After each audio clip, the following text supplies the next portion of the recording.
Let's talk about Okay. This is something that I like to talk about. So my wife agreed to sit through this with me. And I want to be clear, she went in skeptical. She's not a tech person. She doesn't watch robotics videos. She rolled her eyes when I told her what we were doing that evening. By robot number 4, she had stopped rolling her eyes. By robot number 7, she leaned forward in her chair and said quietly, "That one makes me uncomfortable." I love you. I love to get naked for you, but let's see if you can take my pants off. That's the test. Not whether I could tell the difference. I've been researching this stuff for months. The test is whether someone with zero background, sitting on a couch, watching footage of these machines interact with real people in real spaces, gets that feeling. That low-level wrongness that your brain sends up when something is almost right, but you can't pin down why. Today we're running through 10 female humanoid robots. Brand new faces, brand new stories, brand new technology, and asking one question at the end of each one. Did she pass? Did my wife buy it? Let's find out. I like to think of robots as the children of humanity. And like children, we are full of potential for good or evil. Reply Q2, Osaka University and Kokoro, Japan. My wife's reaction, "Wait, is that a person?" That was 30 seconds in, before Reply Q2 said a single word. Reply Q2 was built at Osaka University in collaboration with Kokoro Company, and she is one of the most scientifically significant female humanoid robots ever created. Not because of what she can do in conversation, but because of what she revealed about human perception. Her face was constructed by scanning multiple real Japanese women and computing a composite average.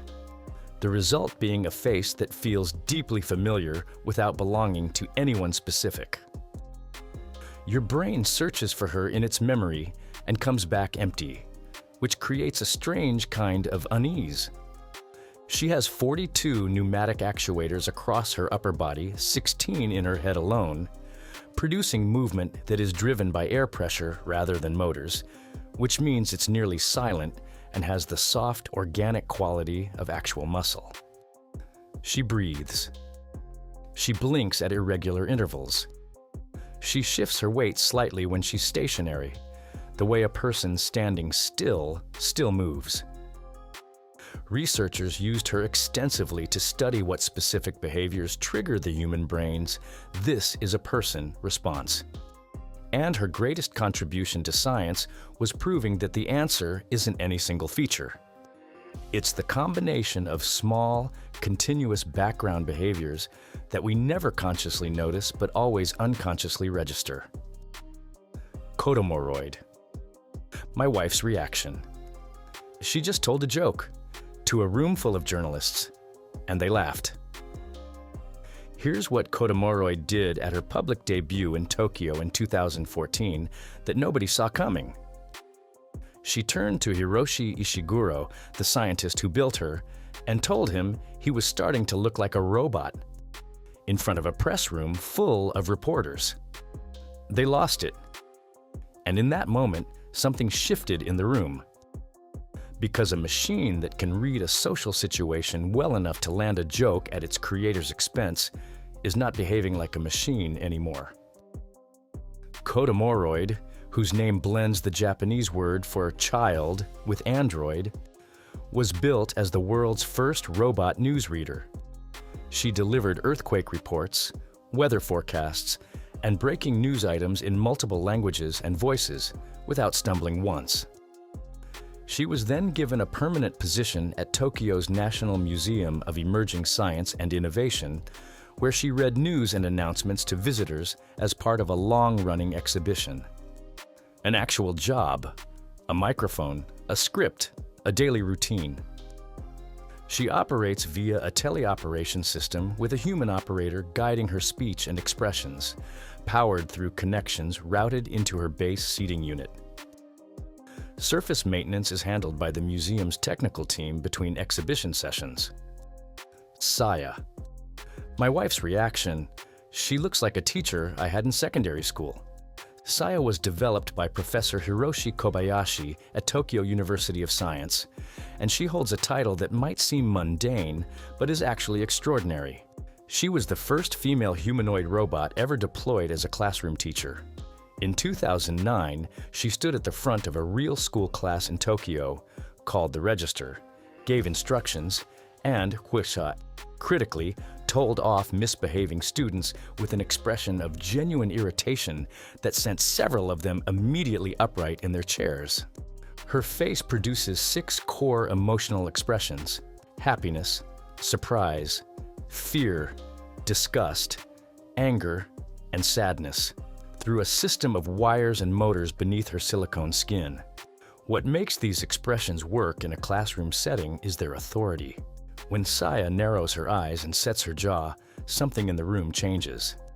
Kids who had been told beforehand that she was a robot still straightened up. The rational knowledge that she wasn't a person didn't override the instinctive social response to an authority figure displaying disapproval. That finding shook a lot of people in the education research community. Outside the classroom, Saya has been deployed as a receptionist, greeting visitors, answering basic questions, managing the social choreography of a front desk. In both settings, she doesn't try to pass as human. She is clearly a robot, but she performs the social functions of a human in those roles with enough competence that people respond to her as they would respond to a person. Eve R2. My wife's reaction, she didn't say anything for about 15 seconds. Then, is she singing? Yes, she was singing. Eve R2 was developed by the Korea Institute of Industrial Technology and publicly unveiled in 2006 as the most advanced female humanoid robot South Korea had produced to that point. She was designed with a specific focus that separated her from Japanese competitors at the time. Eve R2 was built to perform. Her lip and jaw movements are synchronized to speech and song with a precision that makes watching her speak feel like watching someone actually talk, rather than watching a robot approximate it. Her eyes track. Her neck has a natural range of motion. Her arms move expressively when she sings. Not in the stiff, programmed arc of a mechanical system, but in the loose, slightly asymmetric way that human arm movement during performance tends to look. She stands at roughly the height of an average Korean woman with a proportionate figure, dark hair, and features that were explicitly designed to be pleasant and approachable without being intimidating or overly stylized. She was presented at multiple public exhibitions and technology events, and the footage of her singing drew attention globally.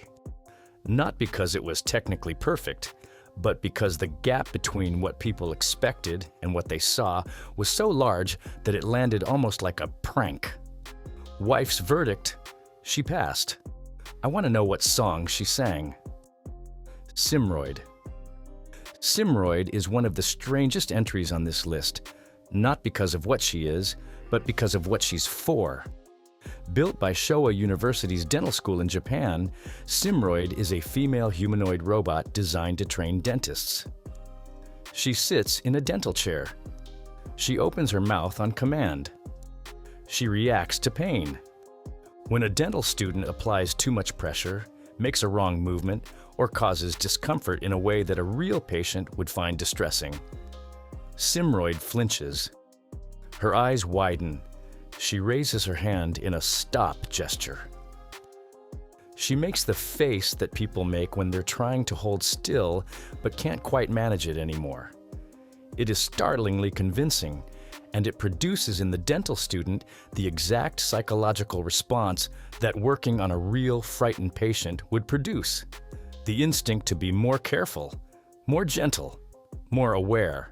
What makes Simroid qualify for this list is how completely the emotional communication works. She is not the most technologically sophisticated robot here. Her face doesn't have the range of an Actroid or the precision of a reply. But the specific expressions she was designed to perform, discomfort, fear, relief, are calibrated with such accuracy that the students working on her consistently report forgetting in the moment that she isn't real. Minami. My wife's reaction.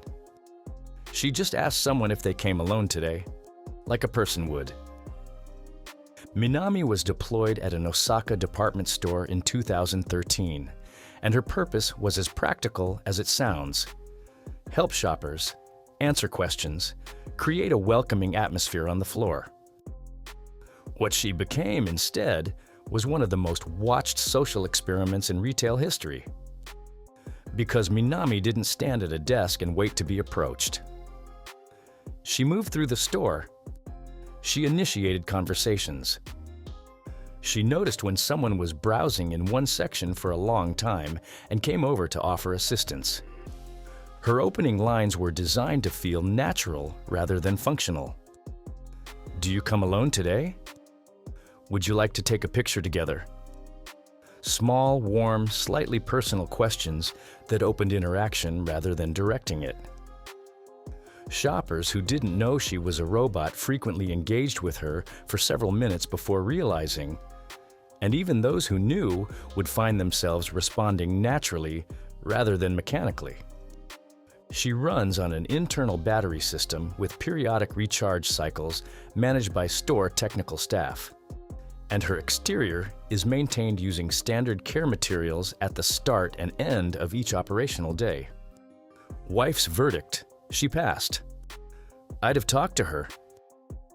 Aiko. Aiko was created by Canadian engineer Letrung, not a major robotics institution, not a research university, not a government-funded lab. One engineer, working largely independently. And what he produced is genuinely remarkable, particularly in the context of when she was built. Aiko can read text aloud directly from a page held in front of her, using visual processing to scan and interpret what she sees in real time. She responds to her name. She recognizes faces she's met before and greets them accordingly. She recoils from physical discomfort. Touch her face roughly and she moves away, expression shifting into displeasure. Touch her arm gently and she looks down at the contact, the way you do when someone taps your arm to get your attention. What Letrung achieved with Aiko was something that bigger labs often miss in their pursuit of technical perfection. Personality. She has consistent quirks. She has preferences. Things she responds to warmly versus things that produce a flat reaction. Spending time with her, even through video footage, gives the impression of engaging with someone specific. Han. My wife's reaction. Her face is doing too much, but I can't look away. Han is Hanson Robotics' lesser-known counterpart to the famous Sophia. And in some ways, she's more technically impressive, precisely because she hasn't been smoothed out for public consumption in the same way. Han's face moves with an almost aggressive expressiveness. Eyebrows shooting up, lips pulling to one side. A look of pure focused attention that shifts, within a second, into bright amusement. It's a lot. And that intensity is the point.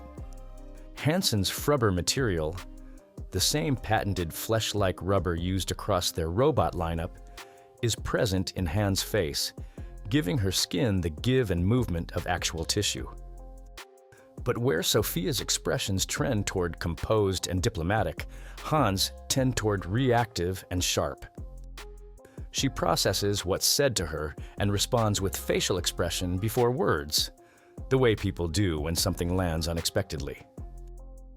You see the reaction first. The verbal response follows. EverWe.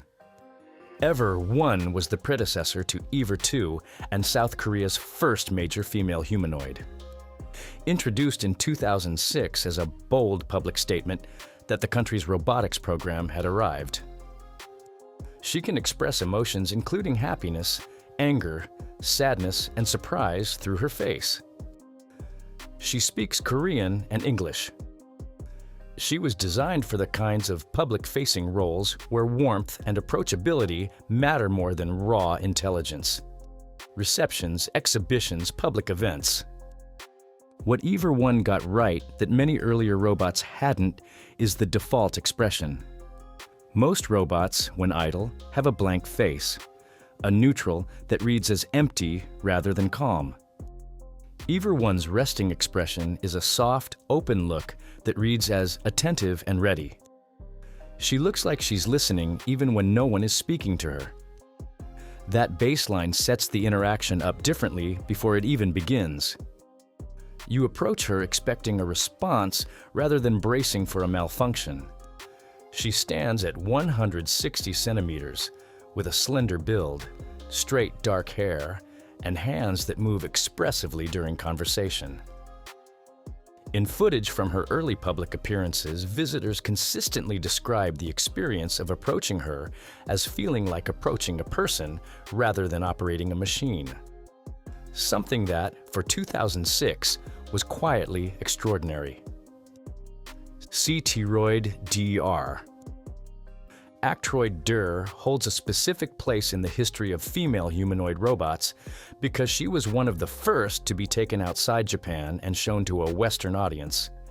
At Next Fest 2006 in New York, standing upright in a black outfit, speaking English to a crowd that had no cultural framework for what it was seeing. The American reaction was notably different from Japanese audiences. Japan had been building up to this. The people at Next Fest hadn't. And the footage of their faces is its own kind of document. She is part of Kokoro's long-running Actroid series, built with the silicone skin and air servo pneumatic system that gives that line its characteristic silent, fluid movement. She stood rather than sat, which changed the nature of the interaction entirely.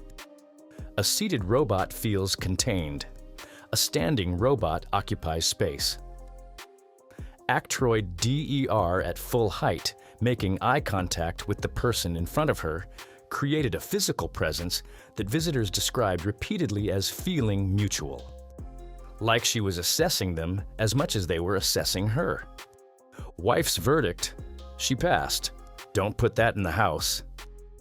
So, 7 out of 10, according to my wife. 7 robots that, at some point during the footage, made a person with no robotics background forget, for just a second, what she was looking at. And here's what's interesting. She didn't judge them the same way I did. I was watching for the technical things, the lip sync, the blink timing, the expression transitions. She was watching for something harder to name, whether they seemed like they were there, whether something was home. 7 times she thought something was. The question that kept me up after we finished the test isn't, can robots pass as human? We clearly already know the answer. The question is, what happens to us? What changes in how we see ourselves? When the answer keeps getting more and more, obviously, yes.